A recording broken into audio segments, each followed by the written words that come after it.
Pero vamos a cambiar de tema ahora. Tenemos a Marcelo Lagos con nosotros para que hablemos del calentamiento global, pero vamos a meternos con un tema en específico, ¿no? Una isla que hizo famosa Donald Trump, que le quiso aplicar aranceles todo.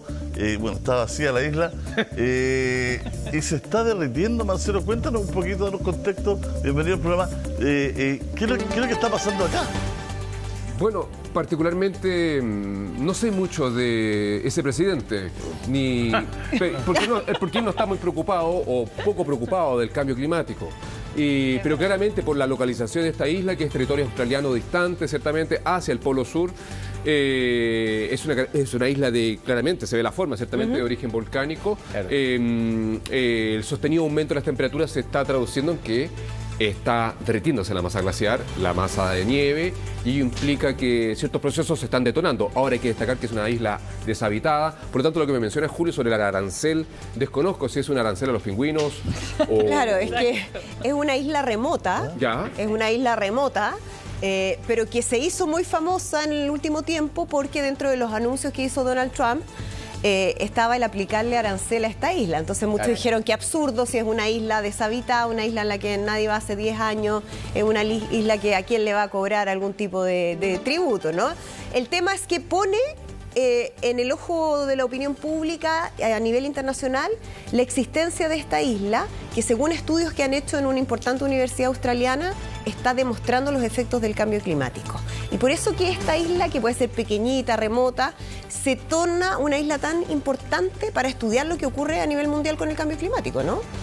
O sea, sí, de acuerdo, pero la verdad es que tenemos distintos territorios en el mundo que lo están revelando. Es cosa de ver en Chile la fusión permanente y sistemática de las masas glaciares. Es lo que pasa en Groenlandia, por ejemplo, donde claramente vemos el efecto combinado entre fusión de hielo y volcanismo. O sea, existen distintos... Pero evidentemente entiendo de que Trump probablemente no da puntada sin hilo. Y algo hay acá, sí. Pero eso yo creo que es más estrategia geoeconómica, que en este minuto yo estoy desconectado, creo. No, pero hay que conectarse, Marcelo. Porque Donald Trump, si fuera cualquier pelagato, daría lo mismo. Pero es el presidente de Estados Unidos, que toma decisiones respecto a medio ambiente, respecto a comercio, entonces que tiene efectos a nivel internacional. Yo entiendo hacia dónde va tu ironía de no saber quién es Donald Trump. Obviamente que sabemos quién es Donald Trump. Sí lo sé. Pero es una persona que ha sido un negacionista del cambio climático, entonces tiene mucha relevancia lo que él haga o deje de hacer. Sí, pero no me interesa Donald Trump, igual. Es que nos tiene que interesar, Marcelo. Sí, a la prensa, a mí no. Pero está bien. Pero si quieren hablar de cambio climático, hablamos de... Le importa al mundo No, por supuesto, él lo está afectando de forma sustantiva. Está disminuyendo presupuesto, está echando a académicos. Exactamente. Está dañando programas de investigación en todo el mundo y ciertamente está haciendo un daño gigantesco a la ciencia global. Sí. Pero... como isla, evidentemente es una isla particular donde riesgos específicos probablemente están relacionados con el sistema físico natural, no humano, y probablemente algo estratégico ahí desconozco. Su localización es aislada, es distante, remota, y por lo tanto más antecedentes no tengo de ella. Tenemos otro ejemplo. Cuéntame, algo más... El glaciar más grande flotante de Groenlandia se ha reducido ya en un 42%. ¿Ya? Tenemos imágenes de esto. Mira, ahí están trabajando precisamente este glaciar, que es el más grande de Groenlandia, ya está en la mitad prácticamente. Va en la mitad. Esa es una demostración más, ¿no es cierto?, del calentamiento global y de lo que está produciendo, Marcelo. Sí. Bueno, esto acompaña gran parte de los paisajes globales donde predomina el hielo, la masa glaciar, esta nieve ciertamente que se compacta, se densifica, se transforma en hielo y que regula la temperatura en el mundo y que de alguna forma nos permite tener una vida más agradable. Recuerden ustedes de que las masas de hielo y nieve en el mundo influyen en la atmósfera, ¿cierto? Alison nos puede explicar. Y si no fuera por estas masas, probablemente el aumento sostenido de las temperaturas en el mundo sería mucho más complejo, mayor, y lo estaríamos pasando mucho más mal estos veranos tórridos que nos afectan permanentemente. En la fusión de hielos también está detonando cosas muy particulares. Están apareciendo evidencias del pasado, pero particularmente en esta zona del norte. ¿Me dijiste que esto era Islandia? Groenlandia. Bueno, Groenlandia lo que está pasando es algo increíble. Del momento que está disminuyendo la masa glaciar, están cambiando los esfuerzos sobre la corteza y eso está detonando actividad volcánica de mayor intensidad y frecuencia que antes no se había visto, por ejemplo. Tiene otro tipo de efectos que no, quizás la gente no lo relaciona. Porque uno dice, bueno, el calentamiento implica el derretimiento de la nieve, de los glaciares, pero eso trae asociado una serie de otros efectos a nivel de la Tierra. Está sucediendo y eso es muy interesante porque generalmente la comunidad en general correlaciona los efectos del cambio climático con procesos hidrometeorológicos. Exacto. Pero el volcanismo es algo que entendemos como una fuerza endógena, interna de la Tierra. Pero está pasando, ciertamente la ciencia ya hace rato está revelando una conexión, una interconexión entre la masa de hielo, el peso que ejerce la corteza y a medida que se va fusionando, derritiendo, cambian esos esfuerzos y facilita el ascenso de material fundido, magma, ciertamente que cuando llega a la superficie todos lo conocemos como la lava y otros productos que acompañan los procesos eruptivos. ¿Y eso puede tener efecto en Groenlandia o en Islandia, pero también aquí en Chile? Claramente. Podría ser que una erupción que vendrá en algún minuto se acelere porque disminuye la masa glaciar. Claramente hay una influencia. Generalmente ese proceso de cambio de presión en estratovolcanes, por ejemplo, puede influir. Es fino, pero hay que poner alerta. Generalmente, por ejemplo, el volcán Villarrica, generalmente hay que mirarlo con atención. Los volcanes que tienen la masa de hielo y la nieve arriba, en esa temporada post-primavera, comienzan los deshielos. Ese cambio de peso que ejerce esa columna sobre estos estratos podría influir. Hay que mirar con atención. Yo quería sumar un dato importante, porque eso justo para hablar de Chile, porque durante el momento en que se hizo la COP25 acá en Chile, eso fue en el 2019, se hizo un estudio de medición de cuántos glaciares teníamos en Chile y cómo han ido disminuyendo. Y se reveló de que 200 glaciares en Chile han desaparecido en las últimas décadas. Estamos hablando de un equivalente de 2.000 kilómetros cuadrados. O sea, estamos hablando de una gran parte de nuestros glaciares que han ido sufriendo también los embates producto del calentamiento global. Eso. Sí, no, pero es un buen punto, Alison, porque ciertamente todo indicaría que de aquí al 2100 es altamente probable que desaparezcan. Probablemente acá algunos de ustedes en sus experiencias de montaña, en sus aventuras, ciertamente en la cordillera, han logrado tener el privilegio de ver estas masas de hielo, pero probablemente seamos los últimos. Todo indicaría que de aquí a 2100 van a desaparecer y en el mejor de los escenarios que cambiemos la matriz de combustibles fósiles, disminuyamos los gases de efecto invernadero y todas esas cosas que nos solicitan para transformarnos y ser un mundo mejor, podría quedar algo, pero todo indica de que no. Justamente la fusión, el derretimiento de glaciares es uno de los principales síntomas del cambio climático. Pero el 2100 es la vuelta de la esquina, Marcelo. ¿Esto es irreversible? O sea, podría ser que en el futuro, en el muy, muy, muy lejano, procesos de... Porque el planeta siempre ha estado sometido a momentos que estamos más cerca, más lejos del Sol. A veces hay más gases de efecto invernadero, a veces hay menos gases de efecto invernadero y eso implica periodos de grandes glaciaciones. ¿Te acuerdas de la era del hielo? Claro. Sí. Cuando la ardillita persigue la castaña. La castaña, cuando está todo congelado, ¿cierto? Sí. Esa es una época donde hay menos gases de efecto invernadero, por lo tanto hace mucho frío, probablemente la rotación, la traslación de la Tierra está más distante del Sol y se congela todo. Esa es una era glacial. Luego hay momentos donde la Tierra está más cerca del Sol, por ejemplo, tiene un cambio en su traslación, pero también aumentan los gases de efecto invernadero, hace mucho calor. Gráfica, no sé. Entonces hay momentos que mucho frío. La paleoclimatología muestra, los estudios de climatología de años atrás muestra que nuestro planeta ha pasado por épocas de era de hielo y también de calentamiento. Este no es el primer calentamiento que ha sufrido nuestra Tierra, pero esto ha sido producido por los humanos y el problema es la aceleración. La aceleración esa es la diferencia. Muy rápida y eso es lo que nos tiene preocupados. Yo creo que la señora Zulema lo que quiere saber en la casa es si se acaban los glaciares. ¿Es un efecto turístico? Claro. No. En la práctica, ¿qué es lo que va a pasar? ¿Qué es lo que va a pasar? Muchas cosas. Pero bueno, la masa glacial. Partamos de la base de que el agua dulce, gran parte del agua dulce se concentra ahí. Exacto. El agua dulce son nuestras principales reservas. La masa glacial también regula la temperatura. Sin ese hielo, ese refrigerador que nos acompaña acá en el oriente de Chile, las temperaturas de los veranos van a ser mucho más altas. Exacto. Esto es lo que tú nos señalabas recién, la relación entre los derretimientos glaciares y volcán. Yo sé que no va a estar vivo para el 2100, pero quizás pero tu hijo voy a tener algún familiar. ¿Sí? Algún familiar, porque ahora también los hijos no quieren tener hijos, entonces por lo menos me la juego por nieto. Ahí a la altura del nieto. Yo creo que hijos también. En la práctica. Cada vez vamos a vivir más. En la práctica ahí, ¿qué pasaría el 2100 para allá sin glaciares? ¿Tendríamos problemas con el agua? Claro, sí, va a ser un recurso cada vez más escaso, cuidadoso y probablemente los procesos de adaptación van a implicar, no quiero pensar en un mundo como Mad Max, pero porque también podría ser un mundo más avatar. Tender hacia lo desértico, exacto, Sí. a la sequía, al tema de el gran problema de que si no tenemos glaciares, tal como decía Marcelo, ellos ayudan a equilibrar la temperatura media global. Ya la temperatura está disparada, 1,55 fue lo que marcó el último estudio de la temperatura media global, 1,55, que supera el Acuerdo de París, que era 1,5. Entonces es preocupante, en los últimos 10 años la temperatura ha ido subiendo y hemos alcanzado el 2024 temperatura media récord en nuestro planeta. Pero a la vez, estos sectores fríos de nuestro planeta nos ayudan a equilibrar la temperatura. Y si no los tenemos, la temperatura se va a disparar, más de lo que ya se ha disparado con el aumento de los gases de efecto invernadero.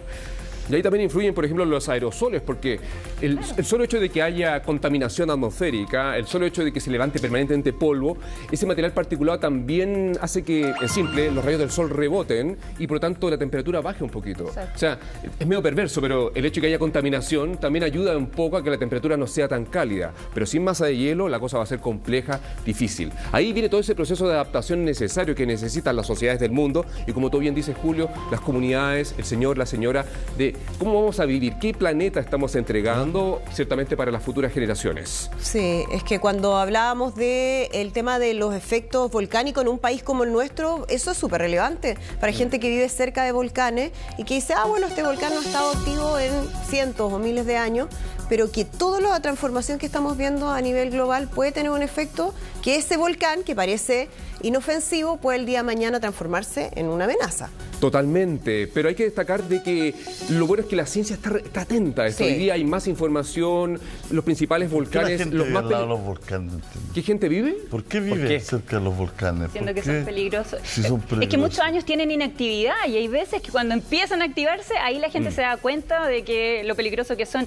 Kamchatka, de hecho, después del terremoto que vimos, 8 volcanes empezaron a tener actividad, en Rusia, cosa que no había ocurrido en más de 500 años. Entonces también eso sorprendió a toda la gente allá. Sí, sí. Bueno, yo destacaría, complementado con lo que dice Alison, es de que los paisajes volcánicos, los territorios volcánicos tienen esa cosa atractiva, esa combinación de alta montaña, bosques templados en este caso, si vamos al sur, o estos paisajes bucólicos del norte de Chile también, que son atractivos. Generalmente hay suelos fértiles, hay valles que puedes cultivar, hay acceso a agua, hay energía geotérmica, o sea, una serie de elementos que hacen que los territorios volcánicos sean particularmente interesantes para asentamientos humanos, incluso precolombinos, obviamente, y hoy día, ¿por qué no?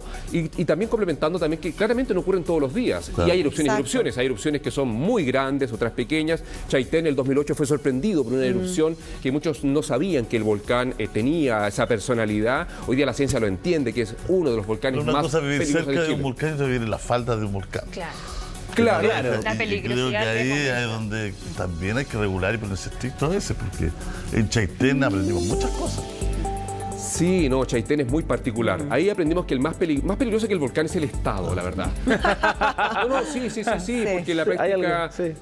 Porque evidentemente un Estado, y sea cual sea su gobierno, tiene que garantizar el habitar territorios seguros. Y de alguna forma ahí se hizo algo muy importante, que se manejó de forma exitosa la emergencia, pero la emergencia es la guinda de la torta. Evidentemente acá hay temas de fondo. No podemos seguir echándole la culpa al volcán, al mar, a la arena, ¿no es cierto? No podemos seguir echando la culpa. un país que para un lado mira el mar y se da vuelta. Sobre todo con la tecnología que hay hoy día, te creo antes, que no sabía, pero hoy día, o sea, dónde están las fallas, dónde es posible que haya un terremoto. O sea, si tú en un lugar donde hay una falla le das permiso a una constructora para que haga edificios en vez de hacer un parque, es porque tú no estás en una coordinación y una consistencia con tu comunidad científica, con tu comunidad, ¿no es cierto?, vecinal. ¿no? Totalmente. Entonces, ahí es donde yo creo que nos falta. No podemos seguir echándole la culpa a la naturaleza. Al volcán, claro. Totalmente. Claro, Radares para Chile. Claro. El volcán llegó primero, como dicen cuando uno está en el colegio. Sí. No, pero también hay que ser, como decía, como menos inocente, porque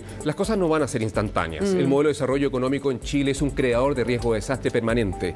Y somos una sociedad reactiva. O sea, tienen que suceder cosas muy graves para que haya algún tipo de cambio sustantivo. Recuerden que Senapred o NEMI se demoró más de una década en transformarse en lo que es hoy día y todo el poder que le da la ley. Los estos temas no son instantáneos y por lo tanto la exposición sigue aumentando. Eso quiere decir que tenemos muchas personas localizadas en zonas de peligro y es por eso que gran parte de las fichas están puestas en este minuto en el manejo y la gestión de la emergencia. La alerta temprana que te llega al teléfono, la sirena, el monitoreo instrumental. Los volcanes en Chile, los más peligrosos principales, están siendo monitoreados por el Servicio Nacional de Geología y Minería, Senaggeomin, y su sistema de vigilancia volcánica, que es uno de los más sofisticados del mundo, que venía desde antes del 2008, pero se potenció particularmente después de lo que pasó en Chaitén, porque fuimos sorprendidos. ¿Cuántos volcanes hay en nuestro país? Sí, las zonas de riesgo, qué efectos puede tener el calentamiento global. Tenemos fotos de antes para comparar qué está pasando con el derretimiento de estos glaciares y después, cómo han cambiado las zonas. Todo eso lo vamos a revisar a la vuelta de la pausa. Climático, de calentamiento global, de glaciales, cómo influyen los deshielos también en la erupción de volcanes. En eso estamos, ¿no es cierto? En eso estamos. Tenemos aquí algunas láminas. Marcelo, así es que estamos con Villarrica, ¿no es cierto? El volcán Villarrica es uno de los volcanes más activos de Sudamérica y de los pocos en el mundo con un lago de lava permanente en su cráter, por lo que su dinámica es única, Marcelo. Claramente es un volcán sin tapa, ¿cierto? Lo hemos conversado. Generalmente los volcanes en la parte superior, ¿cierto? En su cima tienen un glaciar, tienen mucha nieve y eso implica de que una serie de procesos internos que van ocurriendo se van registrando con instrumentos relacionados con cierto tipo de sismicidad, tremors se les conocen también, cierto tipo de deformaciones verticales, ciertamente horizontales, que se miden con instrumentos de posicionamiento satelital, de precisión geodésica, etc.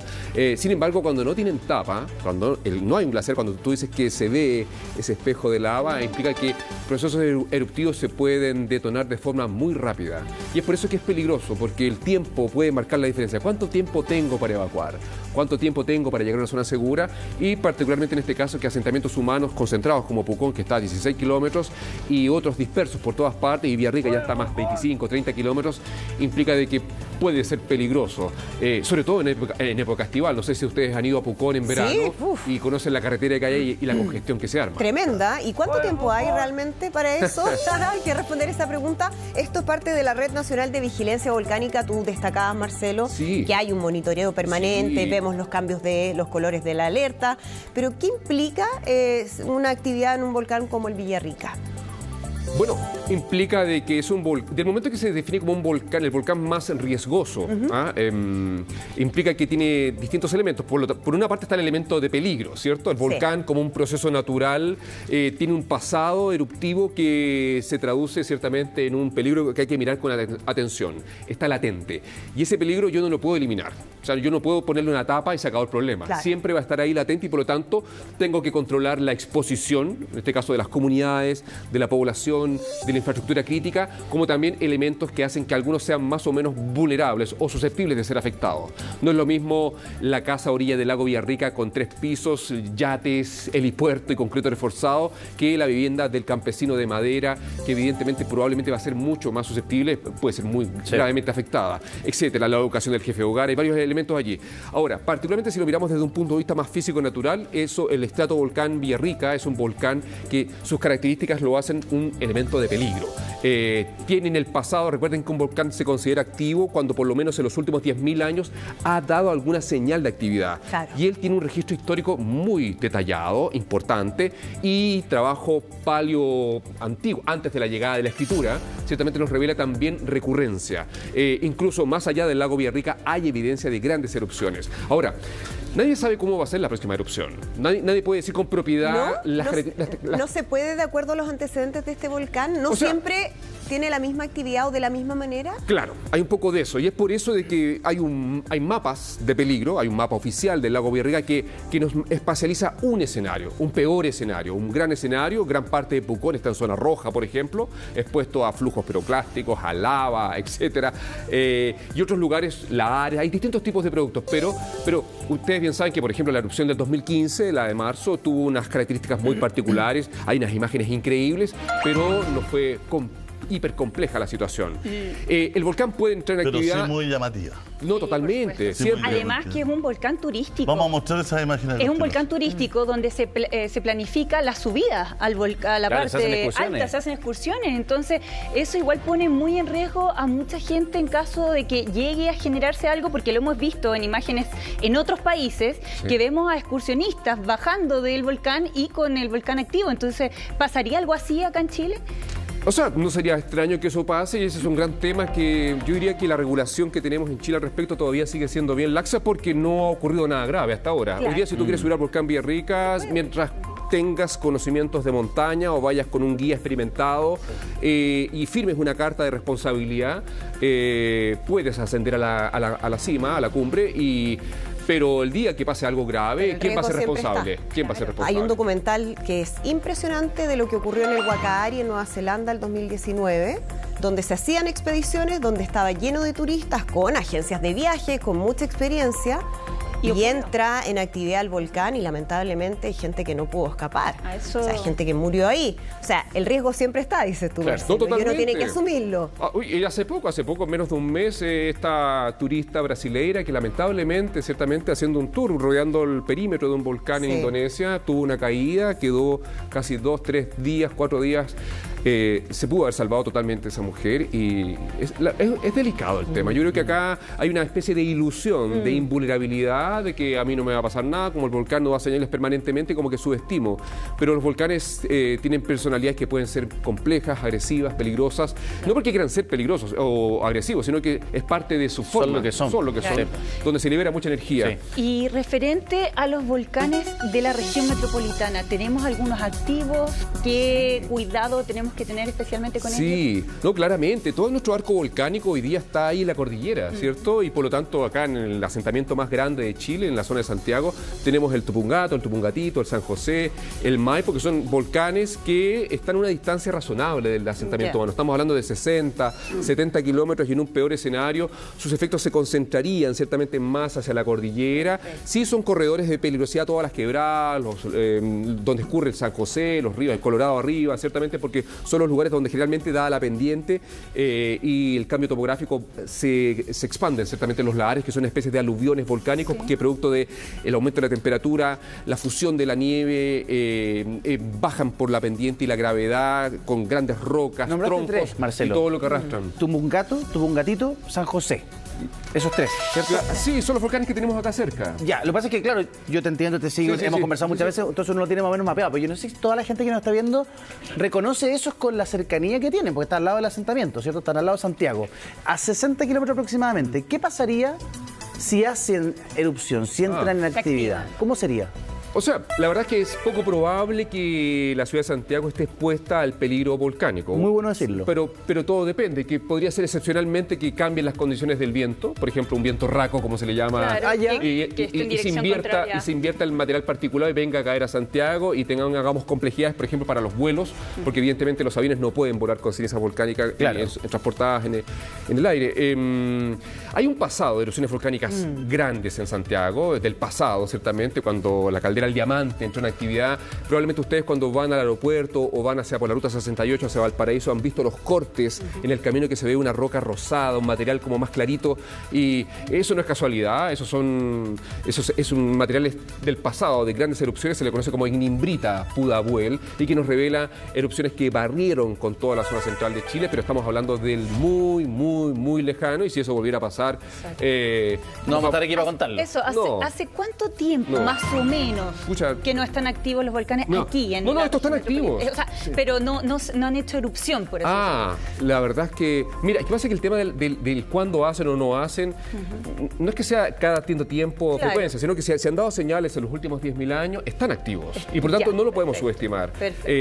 Ahora, generalmente las erupciones que han hecho noticia, ciertamente, durante el siglo XX, lo que al XXI, está la gran erupción registrada en el Quizapú, ciertamente, en el norte. Tenemos el Hudson, en el sur, un clásico, ciertamente. Bueno, el Chaitén, tremenda erupción que estuvo casi por 2 años, marcando la región de la provincia de Palena, con todos los efectos que tuvo en las comunidades. El Villarrica, que nos hace noticia permanentemente con su pirotecnia turística, esas imágenes que mencionaba Julio, lo que pasó en el Calbuco, ciertamente, que sorprendió en menos de 4 horas. ¿Cuáles son las zonas más de riesgo? ¿Con volcanes? Con volcanes. ¿Cuáles son Para que haya riesgo, Julio, tiene que haber 3 elementos. Tiene que haber volcán activo, tiene que haber un asentamiento humano cercano y tiene que haber vulnerabilidad. Ese cóctel, esa combinación de elementos hace que haya más o menos riesgo. Por ejemplo, si entra en actividad un volcán importante en el desierto de Atacama, debido a que asentamientos humanos están distantes o muy dispersos, el riesgo es bajo. Pero si yo tengo mucha población expuesta, infraestructura crítica, un hospital, un CESFAM, por ejemplo, y una vulnerabilidad que caracteriza a gran parte de la población, los ecosistemas, etcétera, hay mayor riesgo.